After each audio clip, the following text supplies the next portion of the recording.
सर्दियों की एक ठिठुरती सुबह, धुआं धुआं आसमान, धुंध से ढकी सड़कें और हर तरफ लोग मफलर से लिपटे हुए जैसे प्यास की परतें हों। हीरो मंगतू घर से बाहर निकला और दांत बजाते हुए बोलता है, अरे बाप रे, ये ठंड नहीं है, ये तो सास का गुस्सा। बेशर्म आ जाए, इतनी तेज ठंड है यहाँ पर। पास खड़ा नंदू भी ठंड से कांप रहा होता है और खांस रहा होता है। उसको सर्दी लग गई थी। नंदू मजाक में बोलता है, मंगतू, ओए होए इतनी ठंड, अगर थोड़ा और कांपे ना तो तुझे मैं अपने दुकान के सामने वाइब्रेटर हीटर की लिखा कर बिठा दूंगा। दोनों हंसते हुए धुंध में गायब हो गए। गाइस, आपको ठंड के मौसम की कहानियाँ सुननी पसंद है तो हमारे चैनल पर जाकर हॉरर वीडियोस भी वॉच कीजिए और हमारे चैनल पर कॉमेडी वीडियोस भी हैं। Do like, share and subscribe this channel for more interesting videos. और गाइस, ठंड के मौसम की एक कहानी, शमशान पर जाना मना है, ये हमारे चैनल पर जाकर ज़रूर देखिए। चाय वाला कालू की दुकान पर आधा गांव जमा था। कालू तभी बोलता है, आज की चाय में अदरक कम है, बाकी सब खुद ही गर्म हो जाओ। एक बुजुर्ग वहीं पर खड़ा बोलता है, मौसम देख रहे हो, मेरी दाढ़ी के अंदर बर्फ जम गई है, साबुन से धोना पड़ेगा। मंगतू चाय का पहला घूंट लेता है और बोलता है, अरे कादू, ये चाय है या भाप? मैं पी रहा हूँ या सूंघ रहा हूँ इसे? दोनों खूब हंसते हैं और सभी लोग दुकान पर ठहाके लगा रहे होते हैं। गांव के चौधरी जी आते हैं और बोलते हैं, ओए मंगतू, ओ नंदू, जरा गौशाला तक दरवाजे को बांधाओ, हवा में खुल गया है वो। मंगतू कांपते हुए बोलता है, चौधरी जी, हम तो इंसान हैं, पेंगुइन नहीं हैं जो ठंड में कहीं भी घूम लेंगे। और तभी नंदू भी जवाब देता है, हाँ, वो ठंड में काम करवाना गैर कानूनी होना चाहिए मेरे हिसाब से। चौधरी उन्हें डांटते हुए चला जाता है। दोनों मित्र एक दूसरे को देखते हैं और हंसते हुए मजबूरी में वहां से निकल पड़ते हैं। धुंध इतनी कि 2 कदम भी सही से ना चला जाए और कुछ भी साफ ना दिखे। नंदू चौंक कर बोलता है, ओए मंगतू, ये सामने कौन है यार? मेरे को तो डर लग रहा है देख के। मंगतू डरा हुआ बोलता है, अबे भाई, कोई आत्मा लग रही है मुझे तो। सफेद सफेद कपड़े, धुआं चारों तरफ। भाई मैंने तो फिल्मों में यही देखा है, जो ऐसे कपड़े पहन के रखता है वो भूत होता है। वैसे भी ठंड बहुत है। करीब जाकर देखा तो अरे ये तो सूम है, धुंध में अपना कुर्ता धुलकर सुखा रहा है यार। धुले कपड़े जल्दी सूखें इसलिए बाहर टांग दिए, क्या पता ठंड देखकर भगवान ही कपड़े सुखा दे। ऐसे हंसी मजाक करते हुए सोमू ने जवाब देता है, ठंड इतनी ज़्यादा भयंकर कि लोग अपने घर के काम भी सही से नहीं कर पा रहे थे और गांव में खेत होने की वजह से ठंड अपनी चरम सीमा पर थी। अब क्या करें, उन तीनों को गौशाला जाना था। जैसे ही वो गौशाला पहुंचते हैं, वो देखते हैं कि गायें ऐसी खड़ी हों जैसे एक दूसरे से ठंड पर बहस कर रही हों।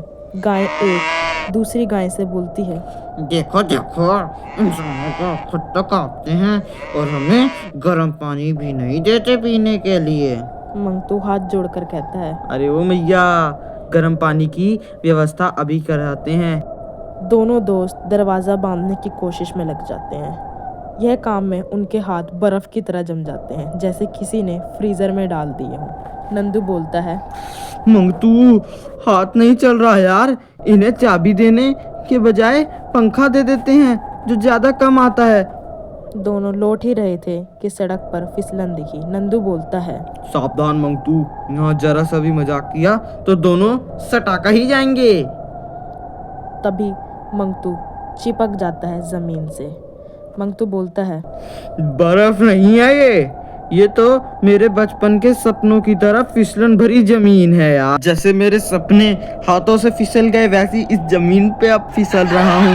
नंदू से खींचता है और दोनों धड़ाम से फिर गिर जाते हैं। अरे नंदू गुस्से में बोलता है, ये ठंड है या कोई कॉमेडी शो चल रहा है यहाँ? दोनों की बहुत बुरी हालत हो जाती है। आज उन दोनों को लगता है कि उन्होंने बहुत ज़्यादा मेहनत कर ली है। अब वो दोनों सोचते हैं कि अब हमें घर वापस चलना चाहिए, नहीं तो हम बर्फ़ में ठुठुर कर यहीं मर जाएंगे। वो दोनों कैसे तैसे अपने घर की ओर चलते हैं और रास्ते में इतनी ठंड होती है कि वो दोनों बुरी तरह कांप रहे होते हैं। गांव की महिलाएं कुछ दैनिक कार्य करने के लिए वहीं से गुजर रही होती हैं और एक औरत उसी में से मंगतू को बोलती है, अरे ओ मंगतू भैया, इतनी ठंड में कहाँ घूम रहे हो? घूमना जरूरी है क्या बाहर? तभी मंगतू बोलता है, जी दीदी, अगर घर रुक जाते तो मेरी पत्नी कहती नालायक, दिन भर सोता रहता है, कुछ काम नहीं करता, जा जा बाहर जाकर काम कर ले। तभी दूसरी औरत हंसते हुए बोलती है, अरे यार, ये चौधरी साहब कहाँ से आ गए? अभी तो हमें काम बताया था इन्होंने, अब हमारी ठंड में फिर से कुल्फी जम जाएगी। चलो कोई नहीं, अब इनकी बात तो सुननी ही पड़ेगी, चौधरी साहब जो ठहरे। तभी चौधरी जी बोलते हैं।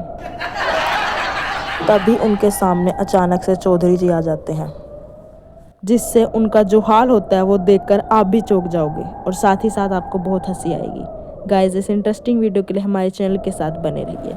चौधरी जी उन्हें बोलते हैं, अरे ओए निकम्मो, मेरी बात सुनो, अभी अभी खबर मिली है कि। तभी वो दोनों चौंक कर देखते हैं और बोलते हैं। तभी मंगतू उनसे बोलता है, फिर क्या करना है चौधरी जी? अभी तो इतनी ठंड लग रही है कि रजाई में जाकर लेट जाएं। इस बार कुआं जम गया है या आसमान से बर्फ उतर आई है, बताएं हमें, अब हम क्या करें? तभी नंदू फिर से बोल पड़ता है, या फिर आप कहना क्या चाहते हैं कि पूरे गांव में हीटर बांटने का नया आदेश आया है क्या? तभी चौधरी गंभीर आवाज में बोलने लगता है, सुनो मंगतू और नंदू, बड़ा गंभीर मामला है। पूरे गांव में कोई रहस्यमय चीज लोगों को रात में जाकर सर्द सर्द बोलती है। पूरा गांव इससे डरा हुआ है। अब तुम लोगों को देखना है कि गांव में रात में ये सर्द सर्द कौन बोलता है। तभी मंगतू डरकर बोलता है, चौधरी जी, ठंड में लोग गरम गरम बोलते हैं, ये सर्द सर्द कौन बोल रहा है? कौन पागल है ये? तभी नंदू भी कटाक्ष में बोलता है, कहीं सर्दी से कोई आत्मा तो नहीं घूम रही जो सर्द सर्द कर रही है? चौधरी ने दाढ़ी खुजाई और चौधरी बोलता है, ये पता लगाना है तुम दोनों को, और अगर वो चीज मिल जाए तो पकड़कर मेरे पास लाना। मैं भी देखता हूँ कि गांव के लोगों को कौन डरा रहा है सर्द सर्द कर कर, और क्यों लोग इतना डर रहे हैं उससे। अब मंगतू और नंदू को फिर से लगा कि उन्हें बहुत बड़ा काम मिला है। उन्हें ऐसा लगने लगा कि उन दोनों को ठंड नहीं, मिशन इम्पॉसिबल का बुखार चढ़ गया हो। उन दोनों को जो ये काम मिला था यह बहुत ज़रूरी था, क्योंकि ये बहुत सी लोगों की ज़िंदगियों के साथ जुड़ा था। गाइस, आखिर ऐसा कौन था जो व्यक्ति रात में लोगों को जगाकर सर्द सर्द बोल रहा है, और उसका राज क्या था? ये वीडियो में बने रहने के साथ आपको पता चलेगा। दोनों रात में कंबल में लिपटकर जांच करने के लिए बाहर निकलते हैं, और तभी नंदू मंगतू से बोलता है, देख मंगतू, अगर सामने कुछ भी सफेद दिखे ना, भूत मत समझ लेना उसे। ये सर्दियों में लोग भी बर्फ जैसे दिखने लगते हैं, और डरना मत, मैं तुम्हारे साथ ही हूँ। अचानक दूर से आवाज आती है, सर, सारा सर, सारा। मंगतू कांप जाता है। मंगतू बोलता है, नंदू भाई, ये आवाज तो सच में आ रही है, ये डर से नहीं कांप रहा है, सच्ची कोई ठंड में लग रहा है, लगता है कोई यहाँ पर भूले भटके आ गया है। दोनों चुपचाप उस आवाज का पीछा करते हैं। वो लोग एक पेड़ के पास पहुंच जाते हैं। वहाँ एक बकरा कांपते हुए बोल रहा होता है, मैं। मंगतू और नंदू एक दूसरे को देखते ही ठहाका मारने लगते हैं, और दोनों एक दूसरे से बोलते हैं, अरे ये था क्या वो? अरे, और चौधरी जी ने हमें तो भूत पकड़ने के लिए भेजा था, और यहाँ तो बकरा मौसम की रिपोर्ट दे रहा है। तभी दोनों बकरा लेकर चौधरी जी के घर पहुंचते हैं, और चौधरी गुस्से में बोलता है, अरे निकम्मो, मैंने तुम्हें गांव की समस्या का हल ढूंढने भेजा था, और तुम ये बकरा क्यों पकड़ के लाए हो? तभी वो दोनों बोलते हैं, चौधरी साहब, यही था वो सर्द सर्द का राज। पूरे गांव वाले बहुत हंसते हैं, और आखिर ये राज सबको पता चल जाता है।